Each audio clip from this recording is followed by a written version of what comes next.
Good morning, everyone. Thank you for joining us here this morning at Brookings. My name is Tarun Chabra. I'm a fellow with our project on international order and strategy here at Brookings Foreign Policy. As many of you know, we're here to talk about the way in which values and ideology will shape U.S.-China relations. 2 weeks ago, in a speech that many of you saw or read, Vice President Mike Pence underscored the Trump administration's commitment to, as he put it, reset America's economic and strategic relationship with China, which reinforced the administration's move in its 2017 national security strategy to describe China as a strategic competitor. And tensions between Washington and Beijing continue to mount over issues ranging from trade to technology transfer to freedom of navigation and the future of Taiwan. But amidst all of this, there's been less attention, I think many of us would agree, to the role that ideology and values will play as U.S.-China competition intensifies. So we're here to talk about this subject today, particularly in the wake of significant shifts in U.S. policy, as well as major developments in China, such as a push toward mass surveillance and the piloting of a social credit system, well-documented reports of large-scale repression of the Uighur minority in Xinjiang province, which we'll also talk about, and efforts to reshape the international human rights regime. And we have a stellar panel to discuss all of this today. You have bios in front of you, so I'll just introduce them very briefly. On the far end, we have Professor Hal Brands from the Kissinger Center at Johns Hopkins School of Advanced International Studies. We have my colleague Ryan Haas, the David Rubenstein Fellow here with our John Thornton China Center, as well as the Center for East Asia Policy. Ted Picone, a Senior Fellow with the Project on International Order and Strategy, and also our Latin American Initiative and the Charles Robinson Chair. And Emily Rahala with the Washington Post. So we're delighted. Thank you all for making time to be here today, and I look forward to our discussion. Hal, let's start with you, if we could. You just published a piece on this subject in the journal Survival, which I commend to all of you.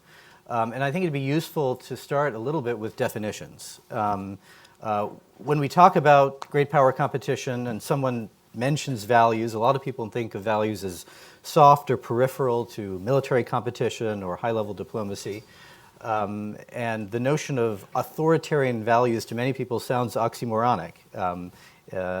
Ideology, too, often carries a very negative connotation as blindness to facts or evidence.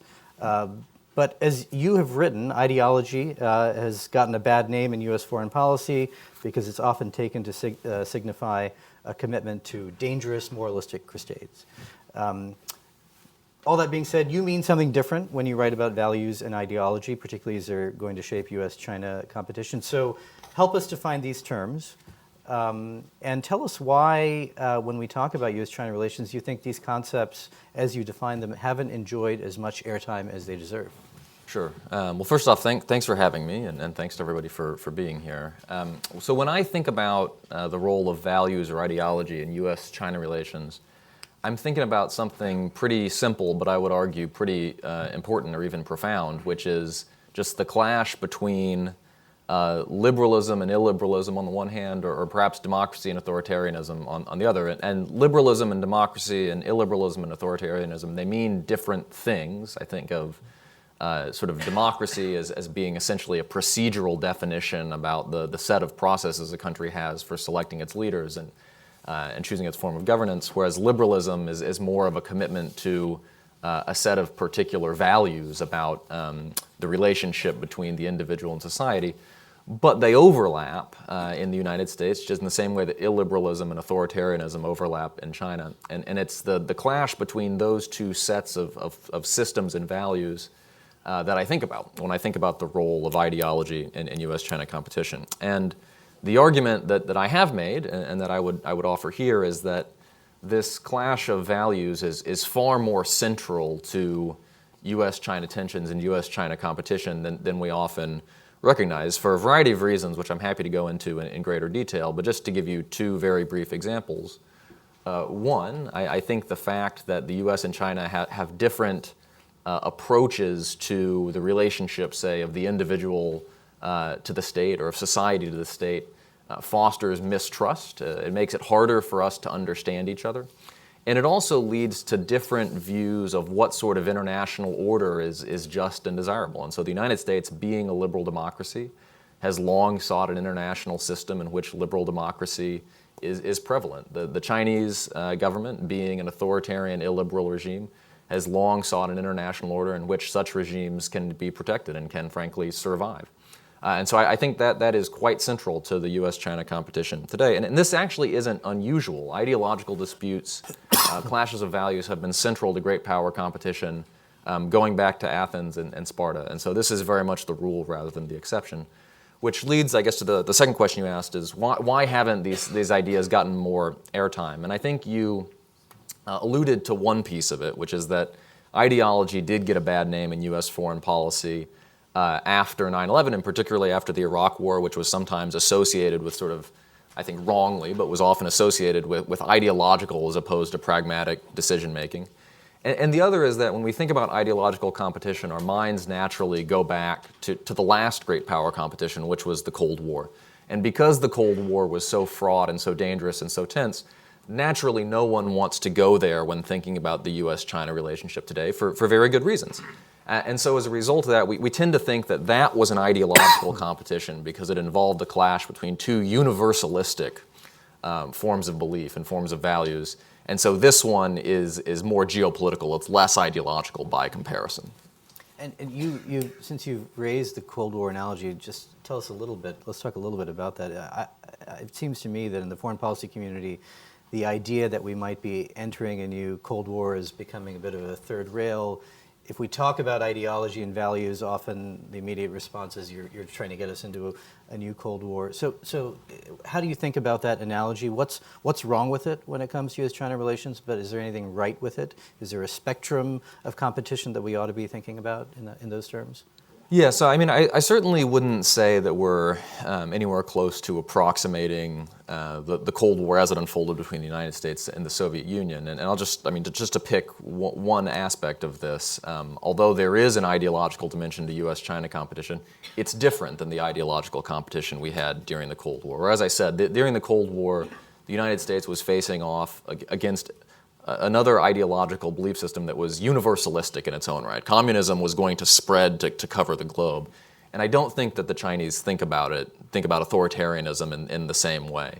I think they're more pragmatic in terms of thinking about how the promotion of authoritarianism or the undermining of democracy can strengthen their own security. And so that's one way in which the analogy misfires. But the analogy is not totally wrong in the sense that I think that the Cold War is more normal than we often realize in terms of sort of in the long history of great power competition. Because as I said, you can go through history and you can find lots of extended great power competitions that did have an ideological dimension, whether it was Athens versus Sparta or Napoleonic France versus its enemies or the Dutch Republic against Catholic Spain or so on and so forth. You can run down the list. And so the Cold War was a particularly pronounced example of that, but it was part of a longer tradition. And I think ultimately we're going to see the U.S.-China competition as being part of that longer tradition as well. Great. Ryan, if we could turn to you. You were the China director for 4 years at the White House. You're a member of the China watching community in the United States. And you've been reading their work for years. You were in Beijing for many years at the embassy. How would you say that the community of China watchers respond generally to the idea of ideological divergence being core to U.S. competition? So what's the range of views and what's your own? Well, first of all, Tarun, thank you for having me as a part of this discussion today. I come to these questions with a modesty of someone who's tried to work on these issues and understand how difficult they are to grapple with. So I'm interested in hearing everyone's views and learning from all of your perspectives today. I don't know if I've had enough coffee to do justice to that question, but I will offer a perspective. The first is that the China community is not monochromatic. So trying to make any assertion about how the China community thinks about the role of ideological divergence or competition is a gross generalization. But since we're here and that's the question, that's what I will try to do. My sense is that the China community focuses much less on ideology as a driving source of competition than the strategic community does. And I don't think you would encounter much of an argument within the China community that the Chinese Communist Party wants to protect its own form of governance. Every country does. That's natural, that's normal. But where you may start to have gaps between the strategic community and the China community is over the question of whether there exists in a vault in Zhongnanhai a deep, dark, secret document that contains a master strategy for how China wants to make the world look like it. I don't think that exists, and I don't think many people in the China community do either. What we instead see by watching China up close on a day-to-day basis is a ruthlessly opportunistic, pragmatic country that is aggressively trying to advance its interests around the world. So in my mind, the question really is about whether China is willing to risk confrontation or the possibility of conflict to advance its conception of ideology, to try to make the world more authoritarian. My view is probably not. But I do think that Beijing made a mistake last year when President Xi addressed the Party Congress and talked about this idea of a China model as an alternative model to a Western model for how governments organize themselves. Because it gave ammunition to people in Washington who are deeply skeptical about China's intentions and ambitions. My sense is that there is not an exportable China model. The China model is the product of 5,000 years of civilization, a unique governance tradition, the hard work of 1.4 billion people. There isn't another country in the world that has those ingredients or attributes that could pick up and apply a China model. So those are just a few initial thoughts. I guess the final idea that I would offer as a provocation to the group is whether it's advantageous for us to paint with broad brushstrokes when we're talking about these questions, or whether it's better to isolate specific problems that we have, specific concerns that we have, and deal with them both at the source and on the receiving end.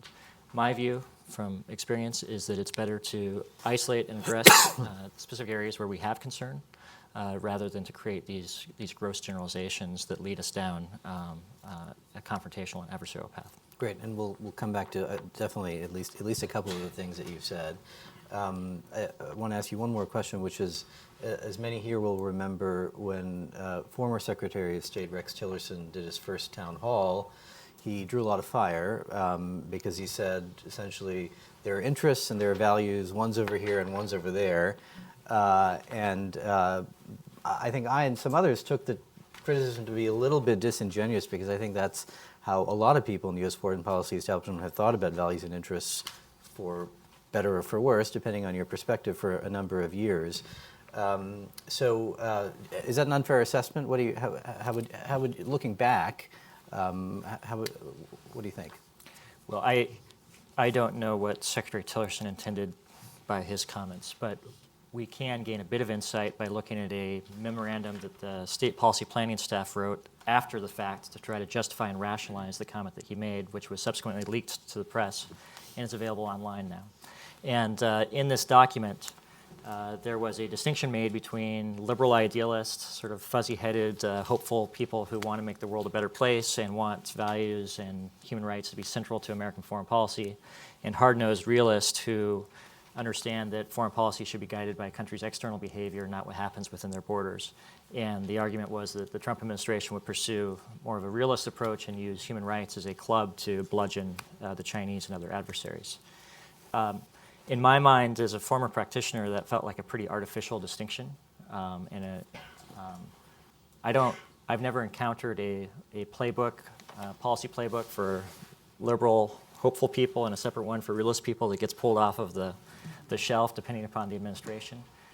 This is always a balancing act and more art than science, how to incorporate values and interest in the formulation of policy.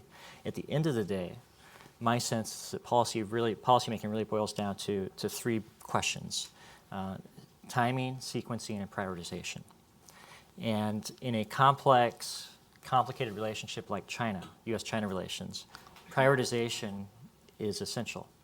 And prioritization really needs to come from the top to give direction to the rest of the U.S. government about how hard to push on issues such as human rights and the overall relationship. And on this score, my sense is that folks in the U.S. government, several of my friends who are here, are working with mixed messages. The national security strategy talks about how the United States and U.S. foreign policy will champion American values. Vice President Pence, in his speech 2 weeks ago, to his credit, I think placed values very centrally in the U.S.-China relationship. But President Trump, in my understanding, and if anyone knows otherwise, I would welcome the correction, the only time that he's really inched close to the idea of raising values in the context of U.S.-China relations was in his advocacy for UCLA basketball players to be released from prison after they were caught shoplifting in China. And I don't mean to be glib about it. I think it's a serious point because the Chinese, they take their cues from the top. And if their perception is that our president isn't serious or does not prioritize these issues, I think that they will be much less sensitive to the concerns that others throughout the U.S. government make. I also think that the discussion about values in U.S.-China relations can't occur in a vacuum. I think the Chinese are taking lessons from our responses to events in Saudi Arabia and elsewhere. And I think that also undermines our ability to address these issues in the China context. Yeah, and that's something Emily's written a lot about. Ted, Hal mentioned the ways in which ideology and values at home end up spilling out into a country's foreign policy. And you've just published a report documenting the many ways in which Beijing is trying pretty systematically in the UN through economic leverage and other means to block criticism of its own human rights practices and to redefine, some would say undermine, long-standing definitions and the monitoring mechanisms for human rights globally. So tell us about what you found and what's at stake and what happens if some of the resolutions that China has been pushing actually get passed at the UN.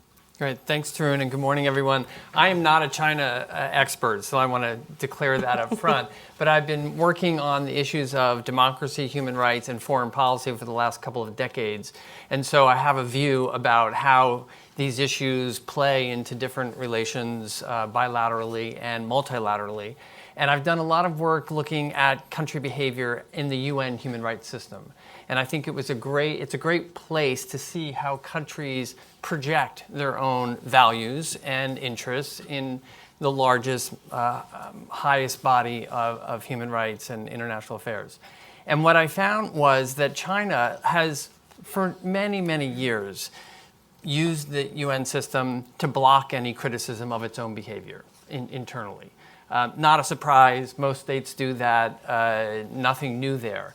But what's changed in the last few years, certainly since Xi Jinping has been elevated further up the ladder, is a much more offensive play in which China is, with great confidence, projecting and inserting its own values into international human rights resolutions and discourse. And this is being carried out in Geneva, in New York, through various means. Now, there again, you would say, why is that really a big issue here? I think it's a concern because they're going after some of the fundamental pillars of the international human rights system as it has evolved over the last several decades. And I'm speaking specifically about the whole concept that the international community has a role to play in scrutinizing other countries' behavior on human rights. I mean, there's a whole body of international law, treaties, soft law, in which countries have accepted these norms and said, yes, we can hold ourselves up to scrutiny. China is trying to undermine that by saying no country-specific resolutions. In other words, UN has no place in calling out a particular state for its human rights violations and certainly not in condemning their behavior. Instead, they're pushing the notion of win-win cooperation, technical assistance, mutual support. All of this is code soft language for no country scrutiny, no criticism of our behavior, and of course, the all-important reference to sovereignty and non-interference in our internal affairs, which is also embedded in our international law and norms. So and of course, as we've heard over and over again from this administration, a value that the White House considers very important as well. And we maybe can come back to how those things are aligning in some unfortunate ways. Another way in which China is inserting its own interests is to block any role for civil society in the UN system. And certainly specifically human rights defenders. So the UN system is actually, if you look across the UN, the most advanced in allowing a voice for civil society at the table. And China doesn't like that. And there have been incidents where Chinese activists have come to Geneva and criticized China, and they've paid a great penalty for it, including some of them being detained and dying in prison. So this is serious business. And the Chinese feel very strongly about it. And so as you see these efforts playing out, you have to think about, well, are they alone or have they pulled other states along with them? And here it's quite interesting. They're not alone, and it's not like they have to twist a lot of elbows on this. There are a lot of states that want a weak international human rights system. And so it's pretty easy for them to find some like-minded states. But what we see now is a China that is much more powerful economically and has the leverage to push states even further in their direction. And that, I think, combination is why we need to pay attention to this issue and see how it's playing out. You add another element, which is the U.S. is withdrawing itself from the international human rights system. And so there's a big vacuum that China is very happy to fill. Great, thanks. And Ted's paper has some great graphics showing who the swing states are, and I highly recommend taking a look at that. You mentioned the question of who's going to go along and who's not, and so given the fact that you've had a prominent role with two leading global clubs of democracies, Club of Madrid, the Community of Democracies as well, I'd love your perspective on this. I think as often as Americans, we're sometimes a bit quick to assume that in a competition between democracies and autocracies, it means that all democracies of the world will kind of band with us in this kind of competition. Is that what you've found working with the CD or the Club of Madrid? Or do you think the dynamics might be shifting a bit in light of China's rise in the way that it's been dealing with its neighbors, for example? So just a quick explanation of the Community of Democracies is an intergovernmental forum that was established in 2000 by the United States and Poland and a small group of other countries, precisely at the high point of I would say, democratic wave in 2000, precisely to foster greater cooperation among democracies for the purpose of supporting each other in their own democratic path.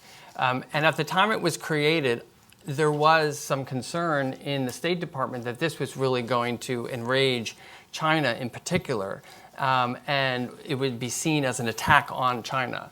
And some effort was made actually to explain to them at the time that that was not the intention of the initiative. It was not targeted against China or other authoritarians. It was really about acknowledging the fact that a number of countries had decided for themselves after the Cold War to adopt a democratic system, and that there should be support to each other in their own development.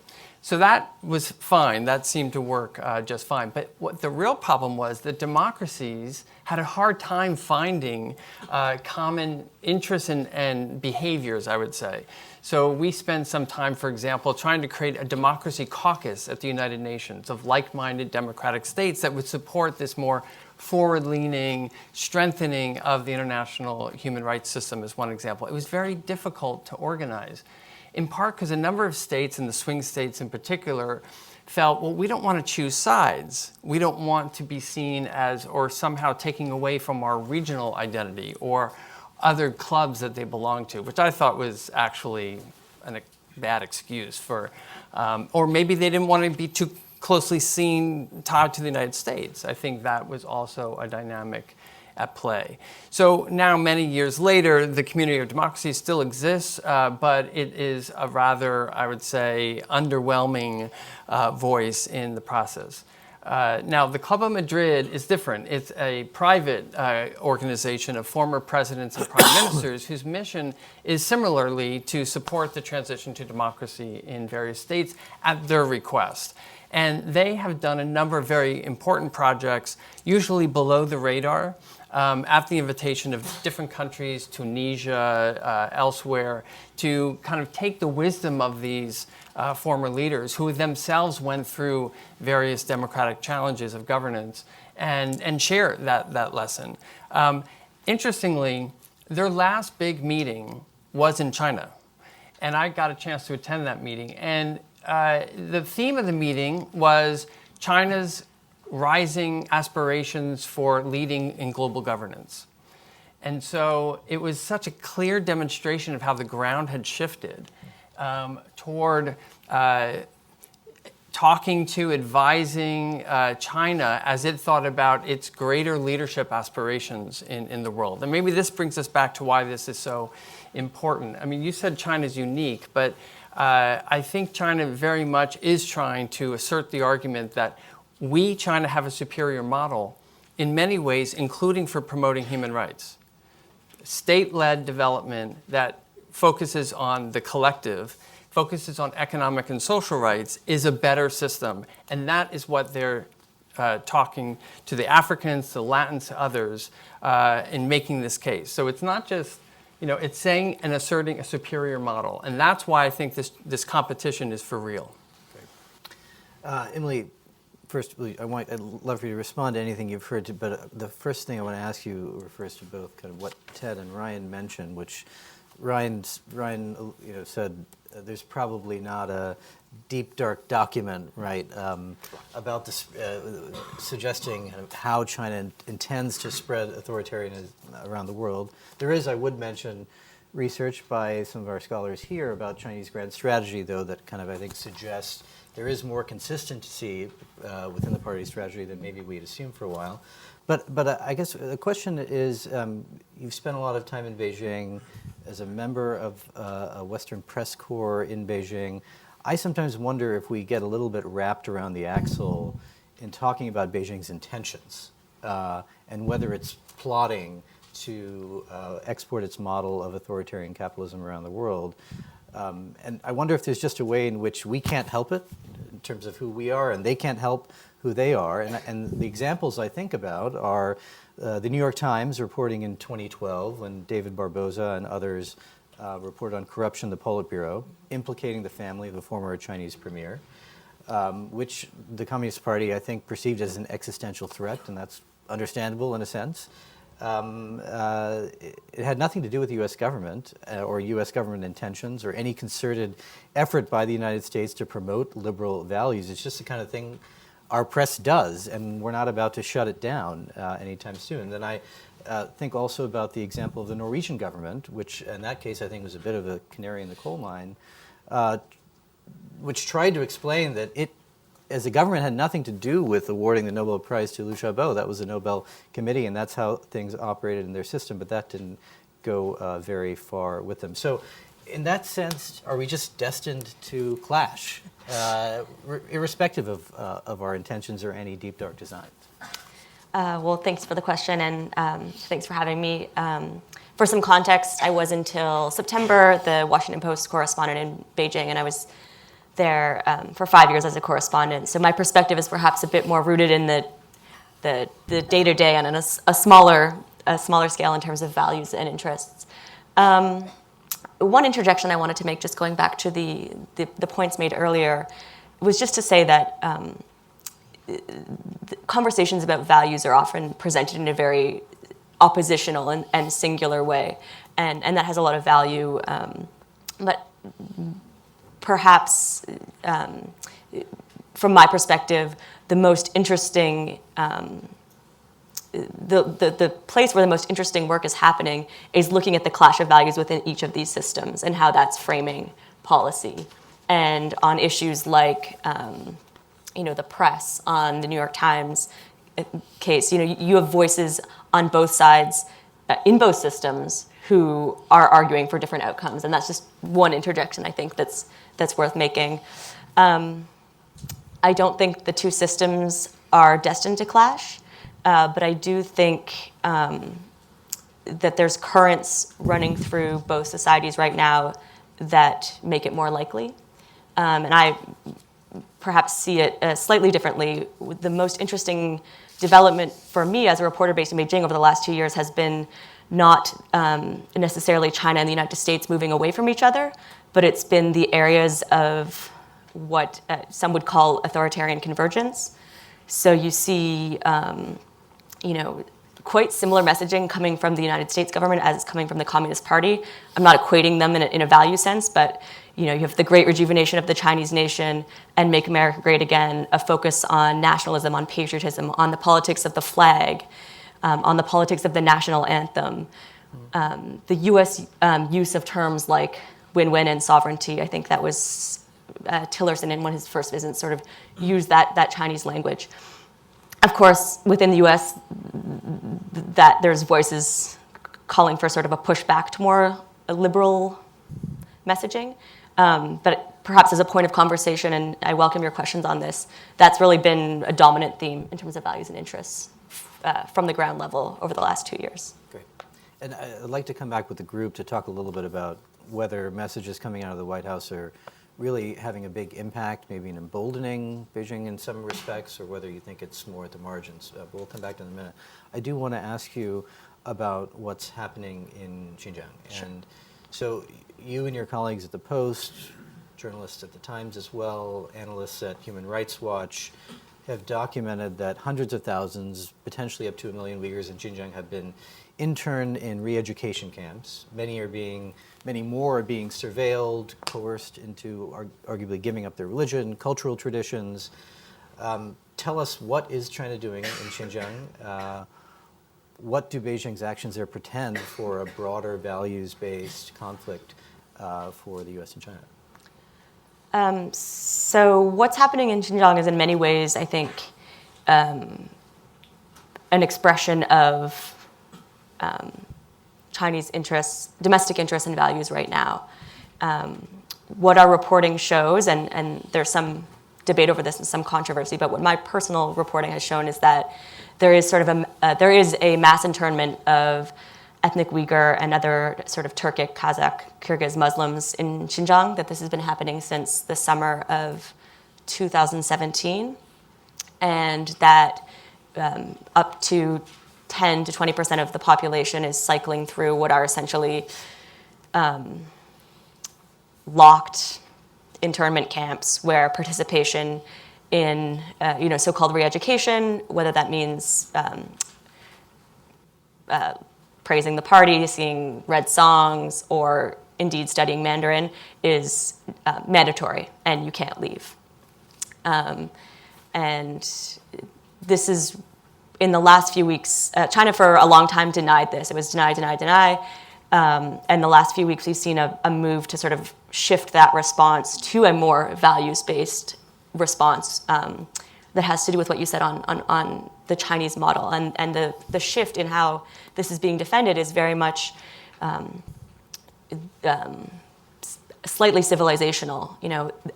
These people are living in poverty, and the state is here to relieve them of that burden as part of our rejuvenation of the Chinese nation and maintenance of stability in this region. So from the Chinese side, I think those are the values issues at stake. What I think is really interesting in terms of interests and values, and perhaps worthy of discussion with the panel, is the U.S. response. The global response so far to this, what I consider a pretty grave and mass violation of human rights, has been quite muted.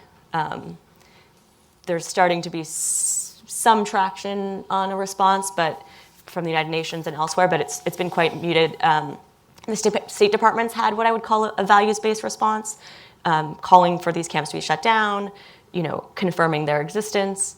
But in terms of an interest-based response, there's been not much.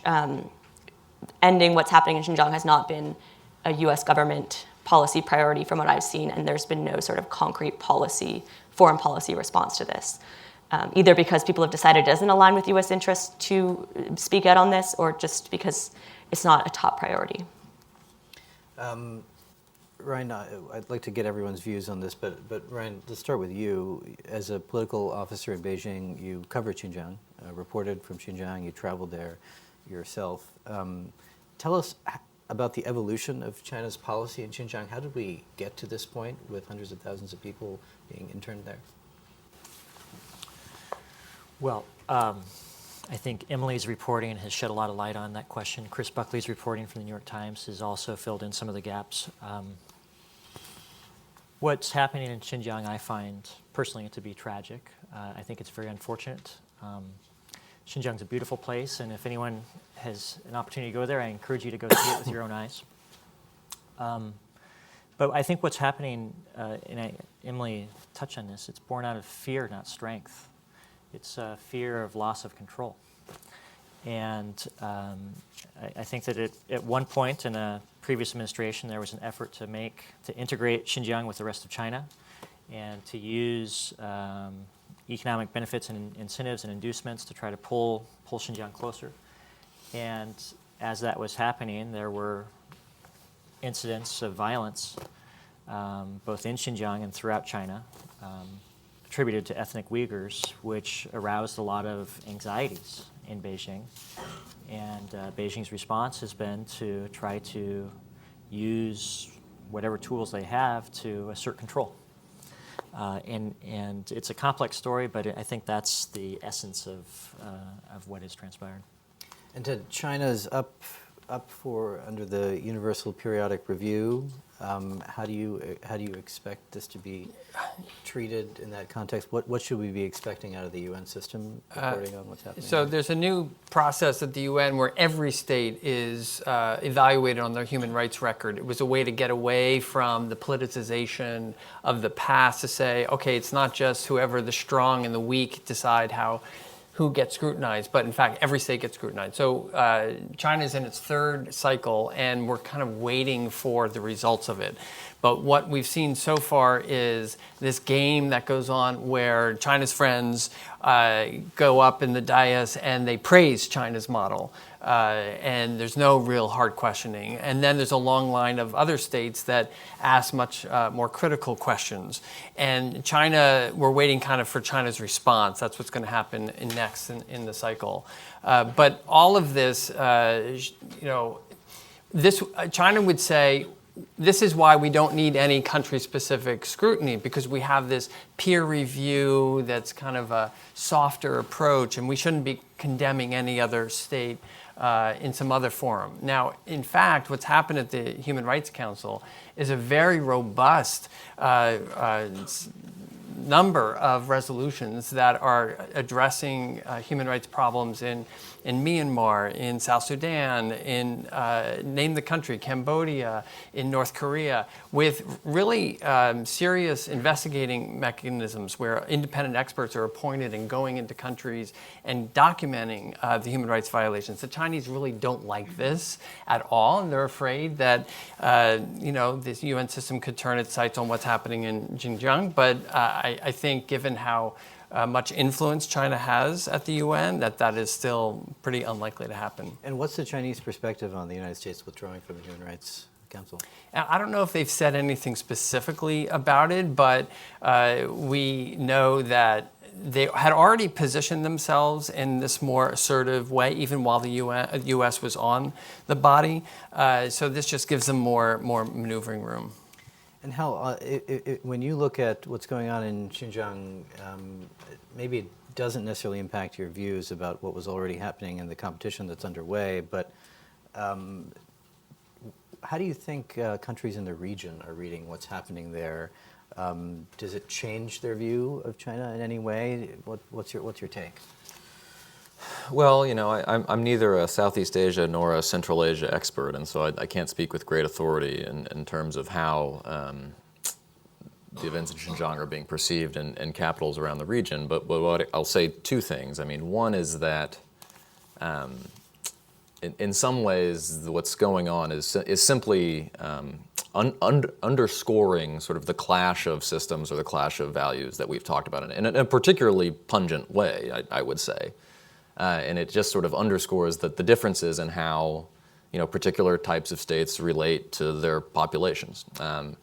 And there's not necessarily a moral judgment involved in that, but I think it's just sort of a fact of life. And the second thing I would say is that I have long been a skeptic of the idea that China is going to be able to generate sustainably large amounts of soft power in the international system for reasons precisely like this. And so I think the Chinese have been successful in generating more influence through the use of economic power, through the use of diplomatic leverage. But there was actually just some polling that was released earlier this week, which was very interesting, which shows that sort of even in the age of the Trump administration, which often seems to be waging a deliberate campaign to dissipate American soft power, if you ask countries, particularly the countries that are situated closest to China, and particularly around China's maritime periphery, who would you rather see as a global leader?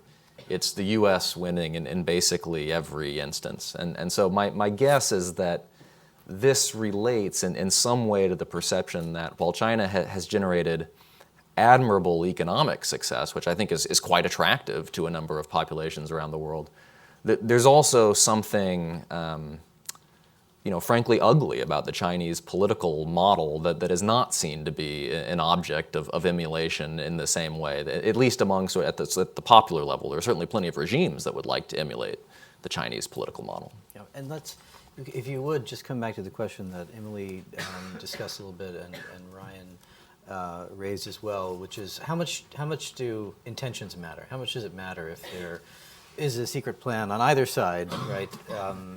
Or is this more just about a clash of systems? So I think that intentions always matter, and I have to say that because sort of I'm a scholar of grand strategy, and so if I say that intentions don't matter, I might as well pick up and go home. But I do think there is something to the idea that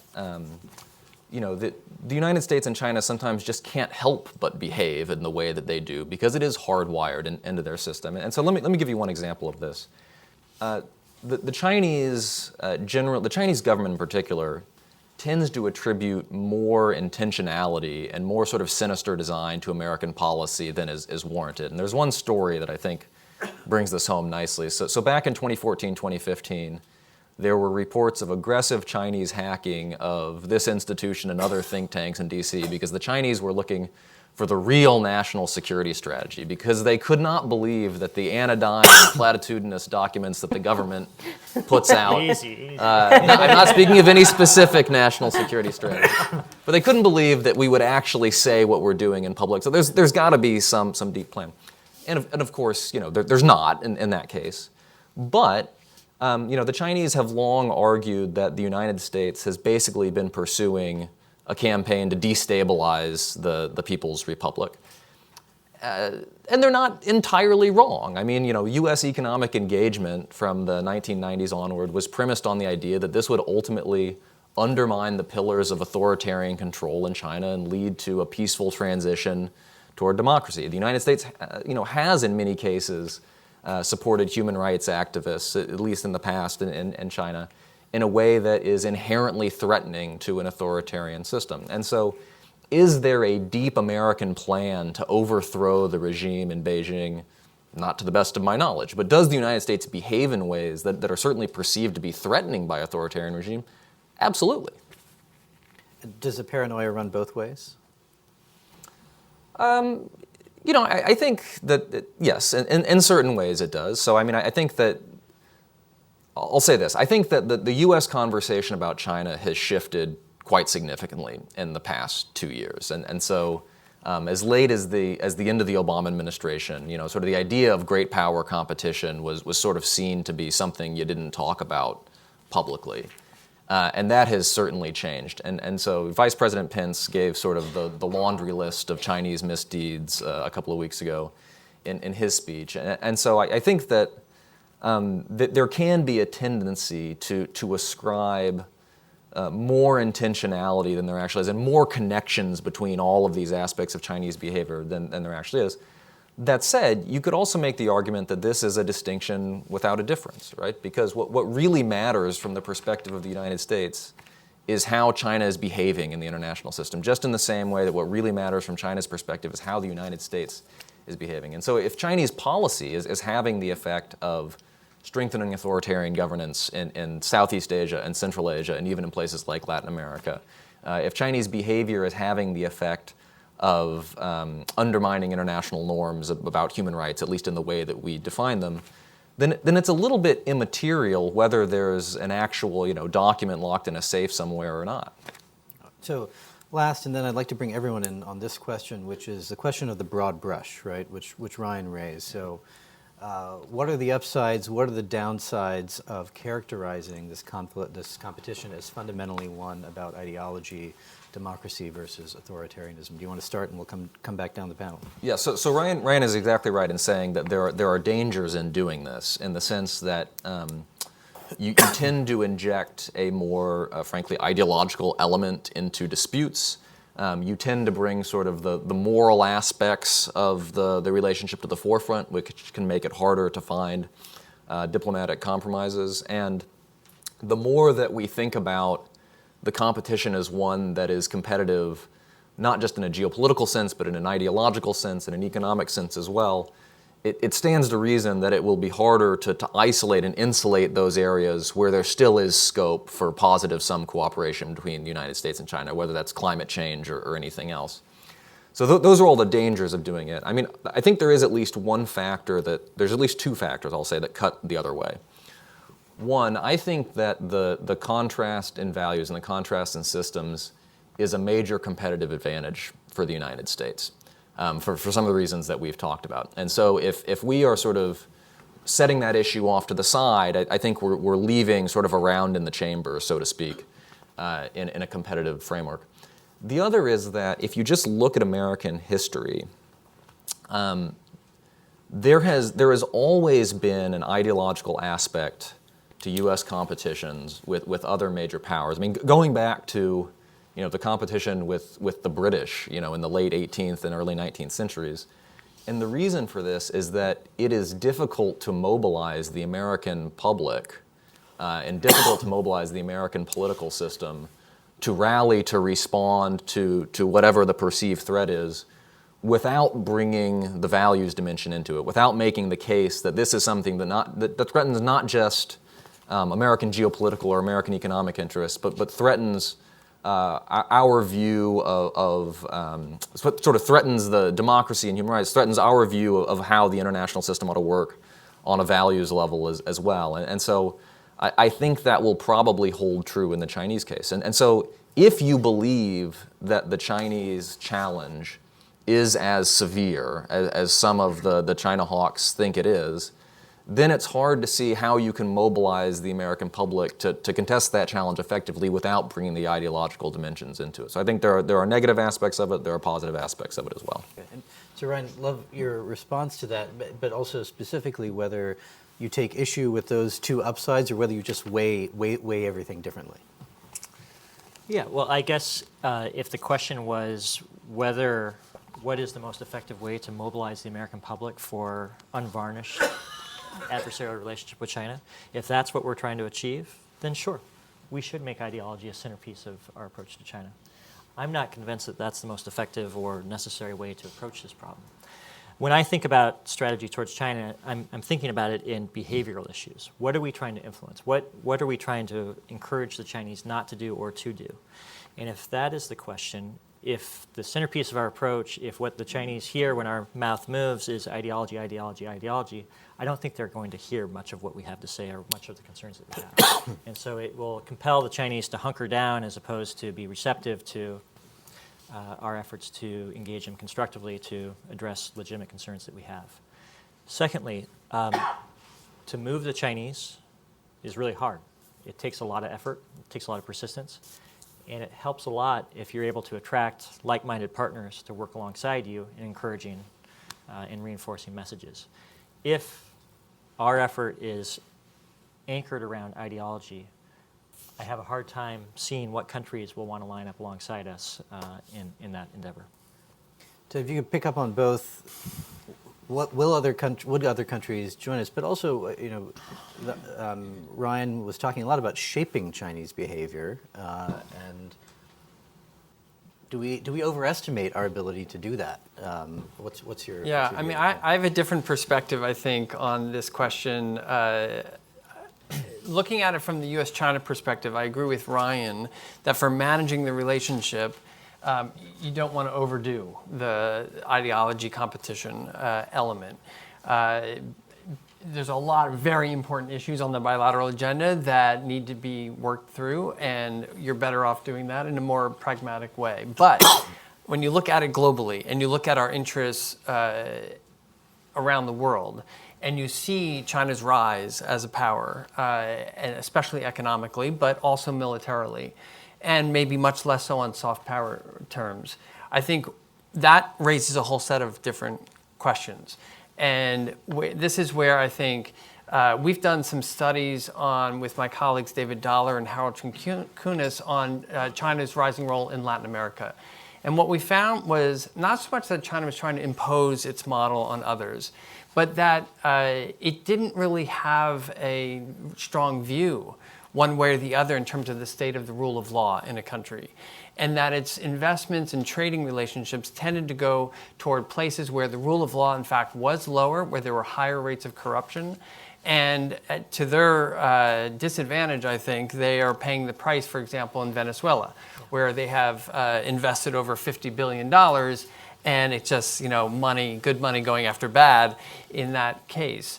So in other words, China has become more of an enabler and a facilitator of bad behavior that was already going on in many of these countries.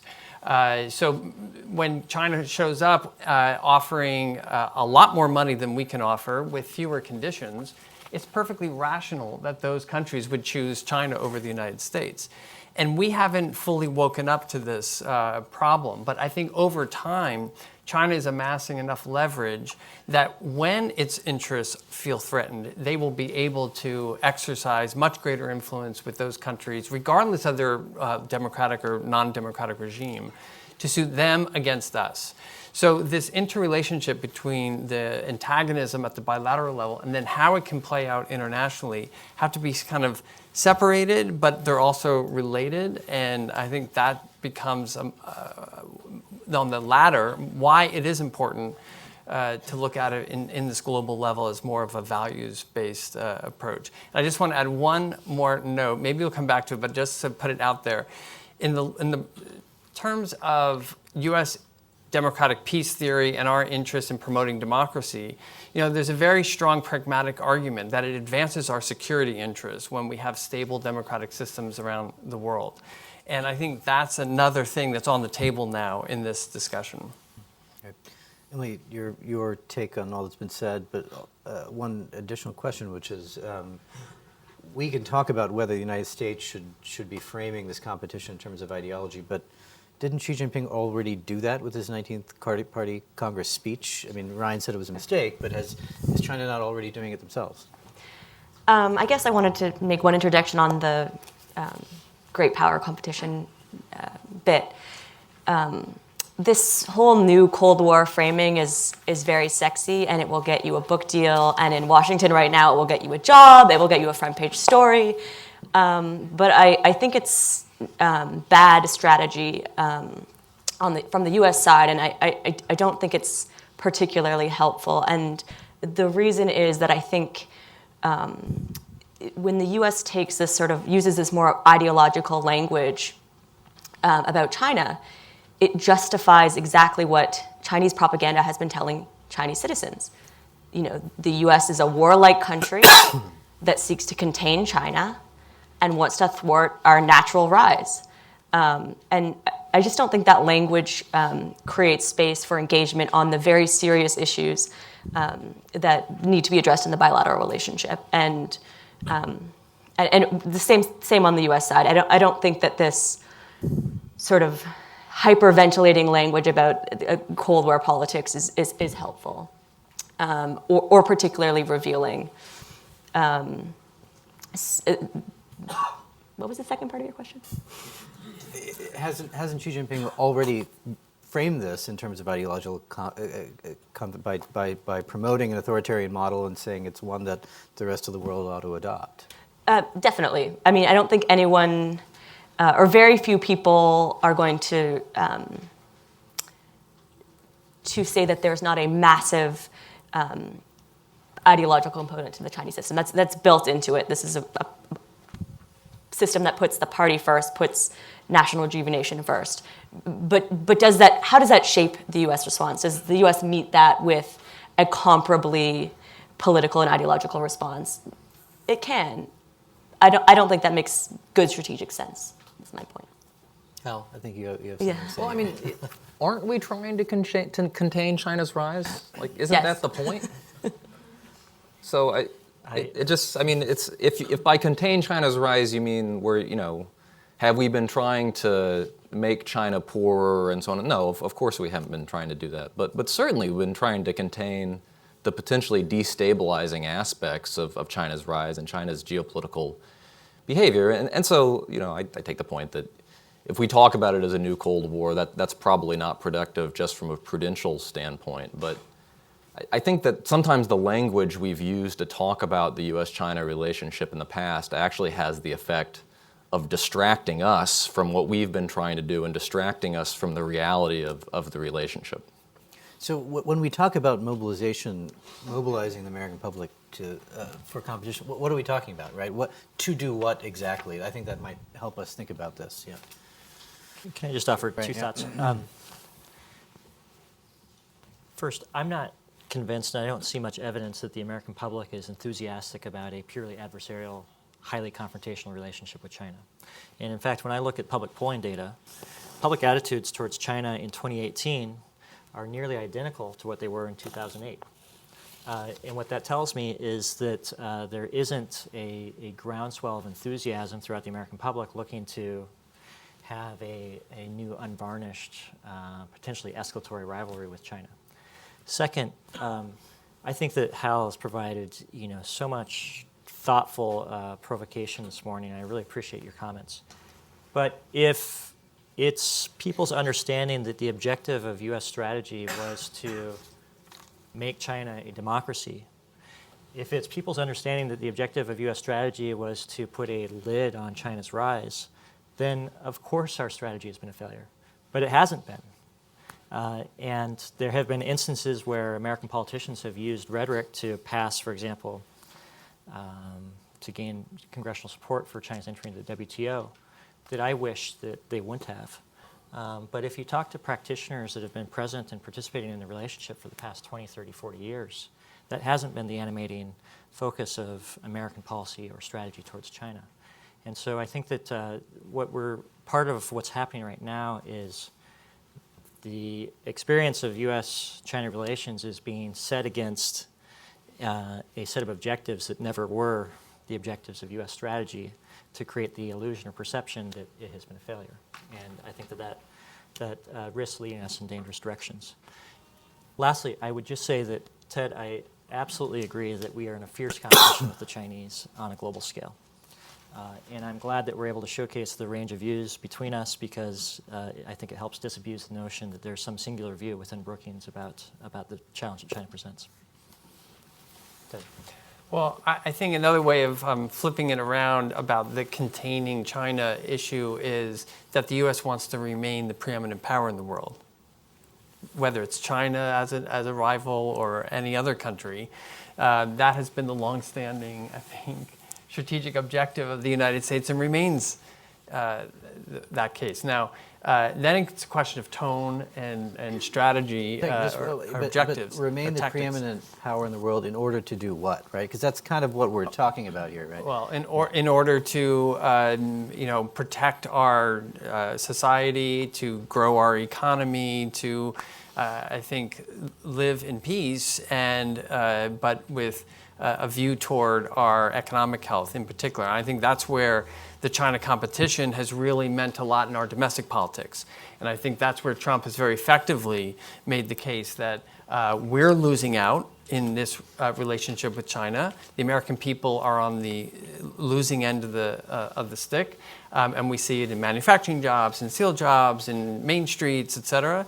And it's objectively clear that with China's economic growth, they are the country to focus on in terms of that critique. Now, I don't agree with the way the Trump administration is doing it and how far they're taking it in terms of a trade war. I think that has a lot of collateral damage that's probably not the right way to go about it. But there's something there in our domestic politics that they've put a finger on that takes you right back to China. Yeah, Emily, I want to come to you in a minute on the question we were discussing earlier, which is how much has rhetoric coming from the White House with an authoritarian tint emboldened Beijing? But I want to stick to this point for a moment. Hal, I'm struck by the fact that if you look back at some older NSC documents, where they talk about the purpose of American strategy, we often talk about wanting to safeguard our constitutional system and wanting to ensure there's an international environment that's conducive to safeguarding our values, essentially. It's pretty explicit if you go back to documents all the way to the 50s and even through the 80s in Reagan NSC documents. We seem not to talk about that anymore, and that's not just the Trump administration. It seems like the language of Homeland Security, right, has kind of become more pervasive, and we lost a little bit of that. So why did that happen, and why do we not have that kind of clarity, I think, that arguably we had before? Well, I mean, I'll say two things. So one is I think that there actually is some of that language if you look at the 2017 National Security Strategy. And in fairness, that language clashes pretty severely with what the president often says, and so it's hardly a unified message. I think that the reason, so if you go back to, say, NSC 68 or whichever, which is, I presume, sort of what you're referring to, that language about preserving the American way of life is front and center. And I think the reason for that is it was much easier to imagine in 1940 or 1950 or 1980 that you had sort of an authoritarian challenger that if it were to prevail geopolitically in the case of Nazi Germany or Imperial Japan or the Soviet Union, that the American way of life would be fundamentally threatened, not necessarily because the Soviets or the Germans would conquer the United States, but because they would become so geopolitically dominant that the United States would fundamentally have to change the way it conducted its own affairs economically, politically, to create this garrison state to ensure our survival in a world that was dominated by aggressive authoritarian regimes. And so I think the reason that has faded is because certainly after the end of the Cold War, it was harder to imagine a scenario in which that might emerge. And let me be very clear. I mean, the challenge, I think that the challenge we face from China is quite serious and in some ways quite severe. It's not on the same order of Germany overrunning, Europe. It's not on the order of the Soviet Union being positioned to overrun or to bring under its dominance huge areas of Eurasia, if not for American resistance. We're in a much better place now than we were then. If I could just say one other thing, I take all of Ryan's points. I would just say that under Bush 41, Clinton and Bush 43, there was very explicit language, certainly at the presidential level and in American documents, about what we ultimately thought economic engagement with China would lead to, and we ultimately thought, according to these documents, according to these statements, it would lead to political transformation. And there was less of that under the Obama administration, to be sure. But for basically 20 years, I mean, this was a bipartisan consensus in American policy, at least as it was expressed publicly. And on the containment part, I mean, I think we often, the trouble we have in terms of thinking about containment and whether it applies to the China case is that we all have in mind containment of the Cold War era, which was something very different. This was compound containment. It was meant to limit Soviet economic potential. It was meant to undermine the Soviet political system and so on and so forth. And we haven't been doing that in the same way we haven't been doing that in the same way with China. But I would just submit, I mean, what were we doing other than keeping a lid on China's rise when we sent 2 carrier strike groups to the waters around Taiwan in 1996? What were we doing besides keeping a lid on China's rise when we affirmed that the Senkakus fell under Article 5 of the U.S. Japan defense agreement? I mean, what were we doing with the third offset strategy and the investments we're making today? I mean, these things are all tailor-made to contain the effects of China's rise. And so it may make sense not to foreground that rhetorically, because it can be counterproductive, and it can indeed be counterproductive, especially with our own partners in the region who don't necessarily want to have to make that choice.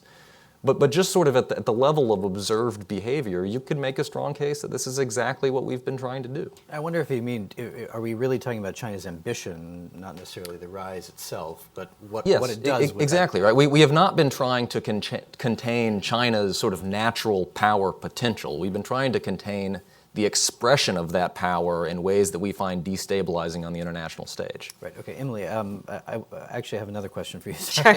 So, you wrote an award-winning series on how China is manipulating the internet. Mm-hmm. You've written about the ways in which it's using mass surveillance and piloting the social credit scheme. Should we expect to see that exported? Is it already happening? Because again, this is another case where potentially it's not about intention on Beijing's part, but if there are other regimes that want this technology and end up using it, that could have a profound impact. Yeah, I mean, it's definitely being exported. Censorship technology, the physical hardware of this kind of program is being exported, but also the idea that of internet sovereignty, that every country should and must, for the safety of its people, control the sphere of information, is actually proving incredibly attractive to other countries in Southeast Asia, in Central Asia. And one of the key ideas we tried to get out in that series was that there's still this view in the United States that U.S. tech is driven and animated by values, and I think certainly big tech in the U.S. would like to believe that.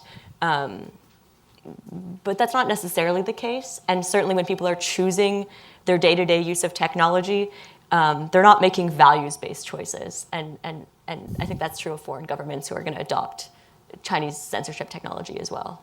Great. Yeah. I'd love your take on one more question, then we'll open it up to the audience here. And Hal might have to leave a little bit early. He's not leaving in protest. I'm just gonna be late. I'm having too much fun. To go. Okay, great. So in Hal's survival piece, he wrote this. There's a tantalizing piece of the essay where he says the U.S.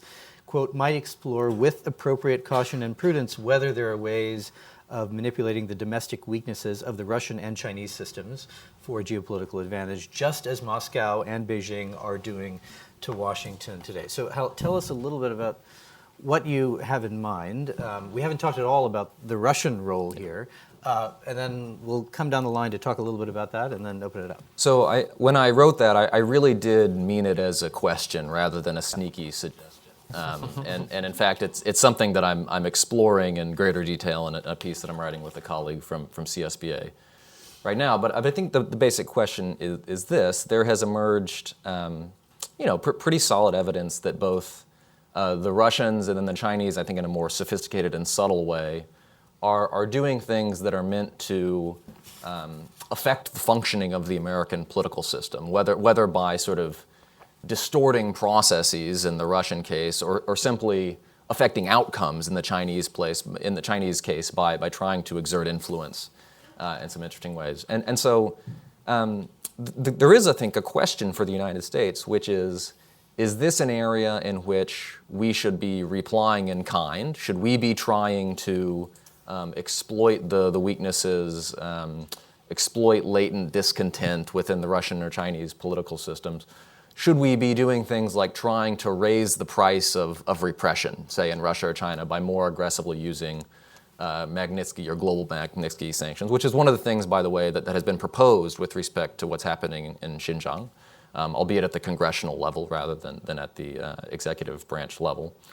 Or is this an area where either there is more to lose than there is to gain in a competitive sense, because presumably doing this would provoke retaliation?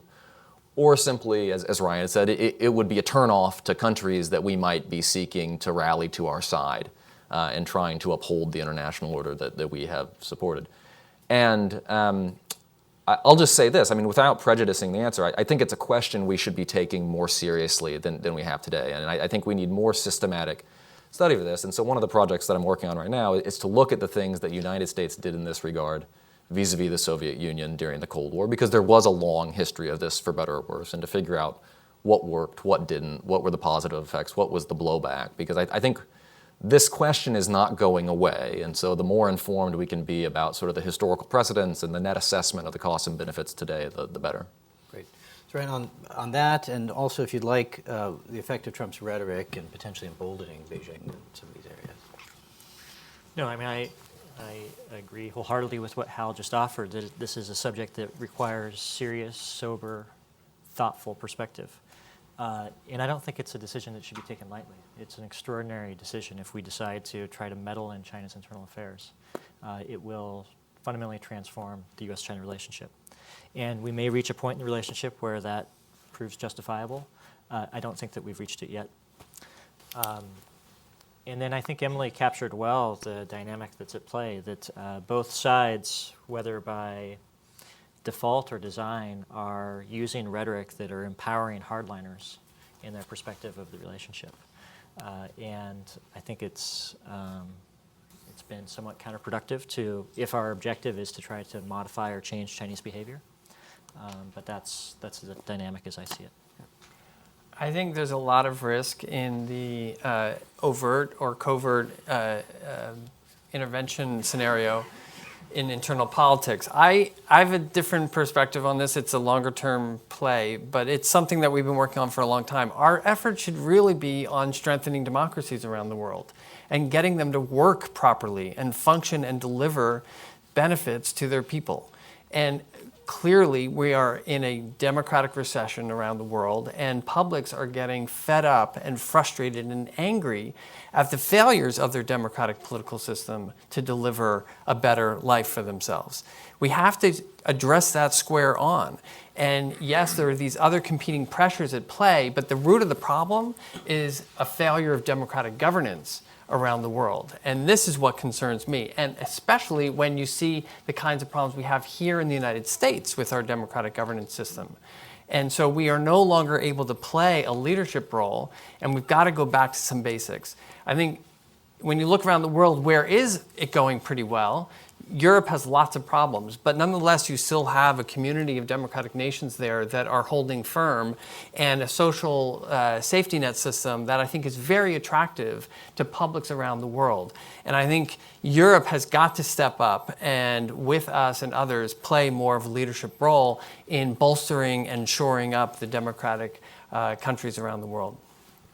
I totally agree. I was going to say, as my final point, that what's at risk in terms of China's strategy right now is multilateralism.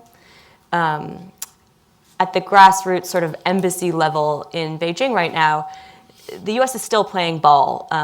When someone is detained or does a forced confession, the U.S. is still issuing these statements with the requisite condemnation.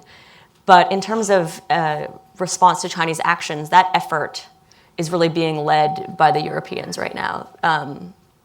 This is mostly coming, from the Germans and the Canadians, and the U.S. is sometimes signing on and sometimes not. So when we talk about effective ways to engage and also counter Chinese policies that the United States might not like, my call would be for a return to sort of a more multilateral approach. Thank you all. The floor is open. I just ask you to please keep it pithy so we can accommodate as many questions as possible. And there are mics in the back of the room. So yes, here toward the center.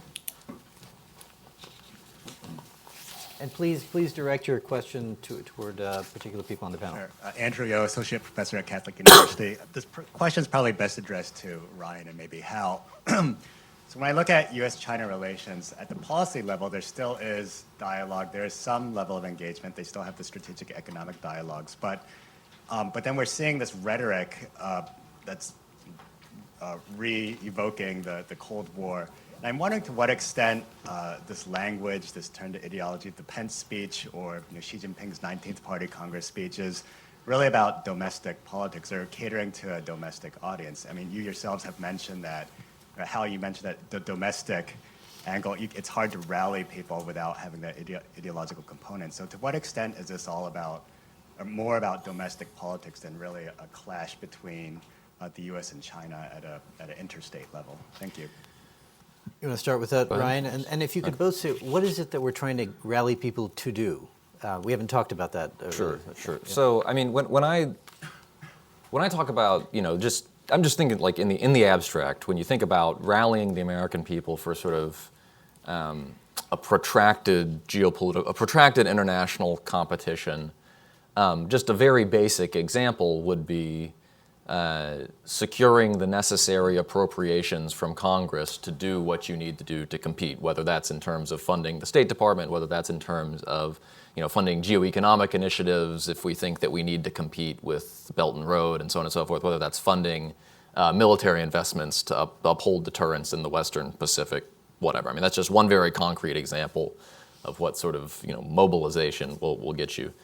With respect to the question in particular, it's really hard for me to make sense of what's going on in U.S. China policy today, in part because of the dynamics you talked about, but in part because I actually think we have about 3 different strategies going at the same time. And so there is the shift toward competition, right? And so this is what you saw most explicitly from Vice President Pence a couple of weeks ago. It's certainly what DOD has been thinking about for a while, and it's what you see in the national security strategy. And that is an increasingly comprehensive approach to competition, where we're talking about the military realm, we're talking about the geopolitical realm, we're talking about the economic realm, and so on and so forth.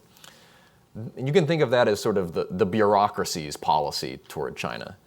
Then there is the sort of I'd say one of the president's policies toward China, which is that I'm extremely interested in the economic dimensions of competition with China, particularly as they pertain to the effects of Chinese exports on, say, industrial employment in the United States. But I don't think the president is particularly seized with the geopolitical aspects of the competition. I don't think that the South China Sea keeps Donald Trump up at night. And so that is sort of a much more restricted view of what the competition entails. And then there's this third strategy, which is that we are relying on the Chinese through some mixture of persuasion and pressure and inducement to help us out on security issues that we do care about. And the most obvious one here is North Korea. And so that's also been a theme of U.S. policy. And so it's sometimes hard for me to figure out how all these things nest together, because I'm not actually confident that there is I'm not actually confident that these things do nest together and sort of in a cohesive way within the broader scope of American policy. And so I take your point about sort of the performative aspects for a domestic audience, but when I think about sort of the confusion in U.S. policy today, I think it's because there are actually 3 different views of what we're trying to achieve. Brian, do you want to weigh in as well? Well, if I could, I would like to acknowledge 2 people that I invite to jump in anytime. One is Rush Doshi. Rush, if you could raise your hand. He's a postdoctoral fellow in the China Center at Brookings, just recently defended his dissertation at Harvard, and congratulations to you. And Jamie Horsley, my other colleague in the China Center here at Brookings. So please, colleagues, jump in anytime. To Professor Yo's question, I would just offer one sentence. It doesn't necessarily need to be an either or. It is possible that there are domestic political dimensions to the recent rhetoric, as well as geostrategic dimensions, and they both could be playing simultaneously. Yes, over here, red sweater. Can everyone hear me? Yeah, it's a Well, microphone. we have a recording, so if you could use the microphone, thank you. Hi, thanks for taking my question. I appreciate it. When we talk about values, especially American versus Chinese, I hear the words democratic values and autocratic values or autocracy. One question I had is, in this sort of discussion, do people ever talk about Confucian values? A big reason I mention that, especially when we talk about things like Xinjiang, Tibet, or Taiwan, Confucius's values were formed during a time of war and states period. So maybe in that value sense, having those different areas might not be of their own values. I guess the question is, how do we talk about Confucian values versus autocratic, or is that even something we talk about in this sort of discussion? And if you could just please introduce yourself as well. Stephen Dwyer. I'm a research associate at Basilino. Great, thank you. Emily, do you want to start with that? Sure, I'll start by saying that this is not my area of expertise. As much as Confucian values are part of the conversation, I'd say pretty clearly they're part of the conversation on only one side of this. I don't hear a lot of American policymakers or academics or journalists taking this on. I do think it's worth considering for people who are tracking the domestic Chinese political conversation and the way that Confucian values are being used and I would argue sort of reappropriated to match Xi Jinping's agenda and his platform for his country is actually really useful. And it's perhaps something that the U.S. policy community could look at more closely. That's great. Yes, in the middle here.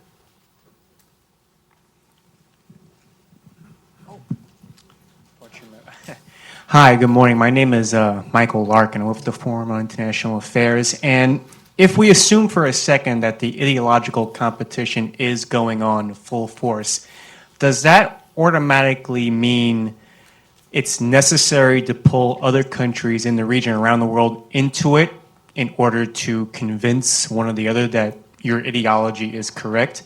Specifically, I'm thinking about Professor Brand's your comment that the U.S. has a comparative advantage.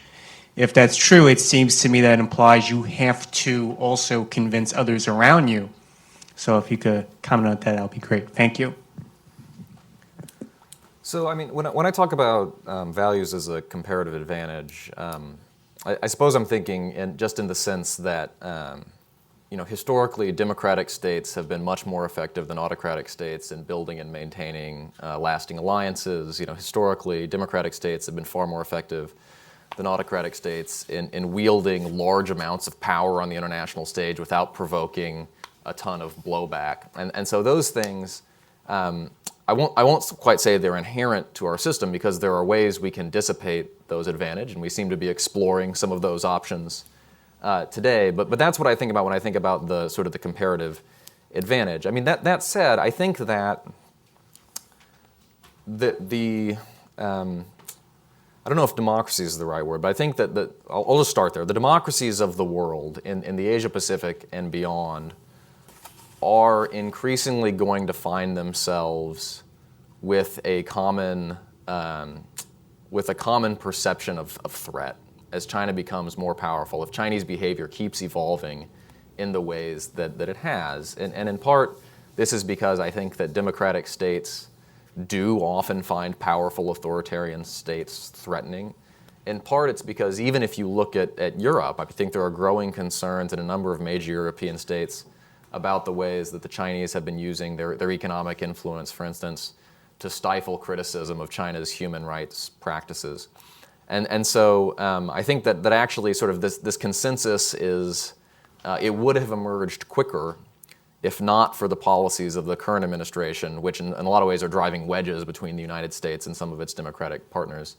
But I do think that you are going to see something approximating sort of the free world coalition, what we might have called it at another age, that is going to find aspects of China's behavior threatening, and we'll be looking for ways to counter that. One really interesting case study right now, I think, in terms of this question is the Philippines. It's sort of a real-time example of where you see, traditional U.S. ally sort of facing off with China in this war for influence. And I wouldn't say necessarily that the U.S. side is the victor so far in that. There's a lot of people in that country in particular that are finding Chinese money and guns, vague political donations quite appealing.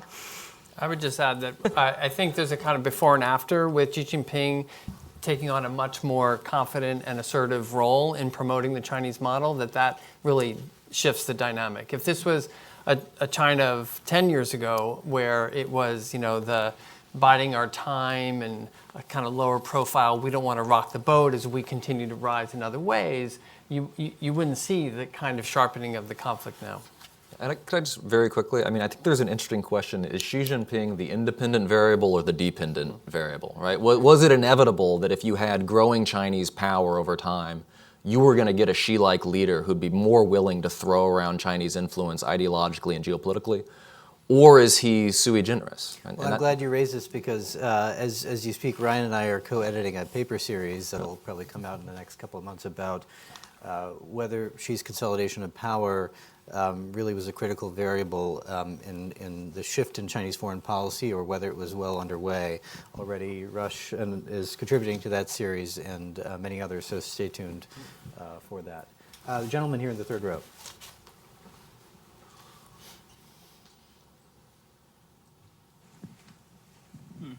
Gerald Chandler, what can you say about the rise of democracy in China? They had their democracy movement, which was suppressed, but there must be lots of people who want to do that. They've had perhaps as many as 1 million Chinese come to the United States and return to China who have some idea of how China works. So, how the USA works, and how China works. And so would you make a prediction? Never, 10 years, 50 years, when will there be democracy in China? Ted, do you want to start with that? No, I don't. I really don't. As I said in the very beginning, I'm not a China expert, so I'm going to defer to others on that question. I was living in Hong Kong for many years before the 2014 student protests, and if someone had asked me next year, are students going to take over the center of Hong Kong for 3 months, I would have said absolutely not. So I'm also going to say that prediction's a dangerous game. But I have reported extensively on social movements in China, and I can say that right now when I interview young feminist activists, labor activists, lawyers, the word democracy is not part of the conversation, and that's probably strategic for their safety. But social movements in China right now are not organizing around the idea of a democratic system. They're looking for ways to secure modest gains in rights within the context of the current system. That doesn't mean it's not going to happen eventually, but if we're looking at what we can see and feel and touch on the ground, I don't see those signs. I would actually add a point, which is if you look at the Chinese government's behavior toward its social movements and human rights leaders and lawyers, et cetera, it has really become very harsh and repressed in the last, especially 3 or 4 years. So clearly the Chinese government wants to control and contain any chance that that line would go somewhere. I think that there's, from a policy perspective, I think there's a legitimate debate to be had about what would be the most effective way for the United States to encourage evolution in China's political system. Some people say you need to have a focus on democracy promotion, and that's who we are, and that's what we do, and we should be aggressive and active in that respect.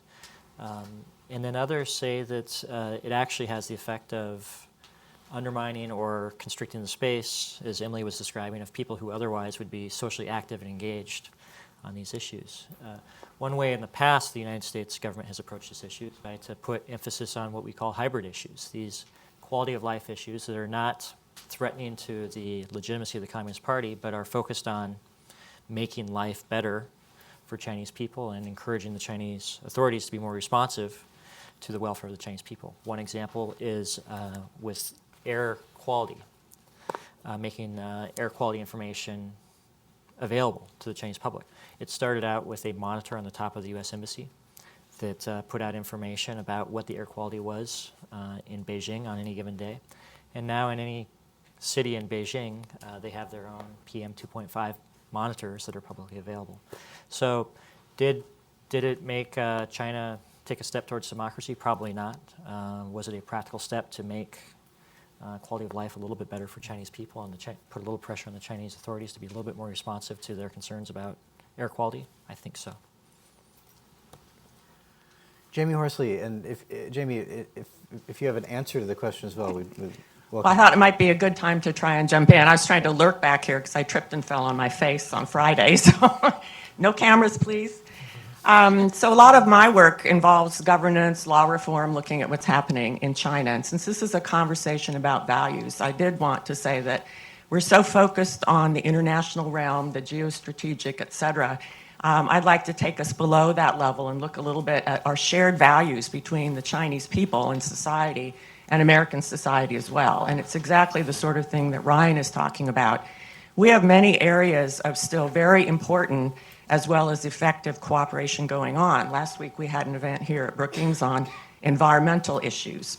We have U.S. NGOs still working quite effectively in China with people, with Chinese NGOs, with the government, on these issues that impact both our countries and the entire globe. It's a critical issue. We have to stay engaged. We have cooperations going on in science and technology, even in AI. And in my work at Yale Law School, we still work, if you can believe, on governance and law reform issues, but more in areas that, again, impact life. I'm going to be working on a series of events on how do people address so-called not in my backyard movements? You know, how do you give voice to local population? What are effective ways to get the population involved? As Ryan said, of course, the Chinese government wants public participation, sort of democratizing things that take place in an orderly manner that they feel they can control and it won't get out of control. But it's not that the Chinese people aren't asking for this and demanding as well. And it's not as if the Chinese government doesn't know they have to be somewhat responsive and maintain the support of the people. So I'm just concerned with the current state of the U.S. China relationship and focusing on this Cold War and our clash of values, that I would like us to remember that below the level of elite politics and geopolitical stuff, we have a lot of shared values between the Chinese people and the American people that have been a bedrock of the relationship all these years. And I think that by our engagement, we're helping with, some people don't like this term, but little d democratization. China does claim to be a socialist democracy as well, of course, too. We have a lot of concerns with China in a lot of areas where we do differ in terms of values and the way they handle things. But I think we still have a lot of areas in which we can still very effectively cooperate to the benefit of our two countries, but also the global community. Thank you, Jamie. And I'll just make a plug. She mentioned her association with Yale.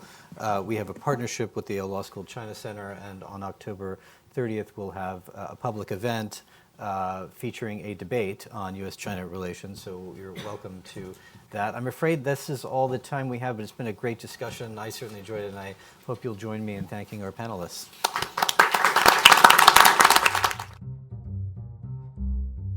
Thanks for watching. Be sure to like and subscribe for more videos from Brookings.